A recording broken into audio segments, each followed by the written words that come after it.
Hi friends, அஸ்ஸலாமு அலைக்கும். முஸ்லீம் கல்யாண வீட்டு ஸ்டைலில் கோழி குருமா எப்படி பண்ணுறதுன்னு பார்த்துடலாம். அதுக்கு ஒரு பாத்திரத்தில் எண்ணெய் சேர்த்துக்கலாம். எண்ணெய் சேர்த்ததுக்கப்புறமா அதில் பட்டை, கிராம்பு, ஏலக்காய், அன்னாச்சி பூ, அப்புறமா வெங்காயம் இதெல்லாம் சேர்த்துட்டு நல்லா வதக்கி எடுத்துக்கோங்க. கண்ணாடி பதத்துக்கு வதக்கினா போதும். அதில் புதினா, பச்சை மிளகா இதையும் சேர்த்து வதக்கிக்கோங்க. அதுக்கப்புறமா கொஞ்சமாக கொத்தமல்லி தலையும் சேர்த்துக்கோங்க. அப்புறம் இஞ்சி பூண்டு பேஸ்ட்டு பச்சை வாசனை போகிற அளவுக்கு இதை வதக்கி எடுத்துக்கோங்க.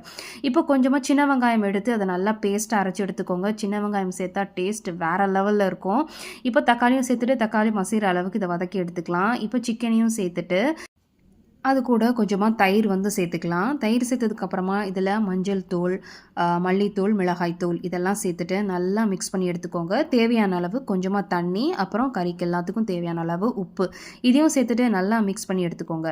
அது இப்போ ஒரு 10 நிமிஷம் வேகட்டும். இப்போ தேங்காய், சோம்பு, கசகசா, அப்புறம் கேஷ்யூ இதெல்லாம் பேஸ்ட்டாக அரைச்சி எடுத்துக்கோங்க.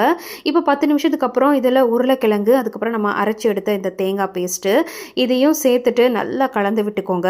இப்போ இது ஒரு 10 நிமிஷம் போல் நல்லா கொதிக்கட்டும். கடைசியாக இதில் கொஞ்சமாக கொத்தமல்லி தலையை தூவி இறக்குனீங்கன்னா சூப்பரான சிக்கன் குருமா அட்டகாசமாக ரெடி ஆயிரும். கண்டிப்பாக ட்ரை பண்ணி பாருங்கள். பாய்.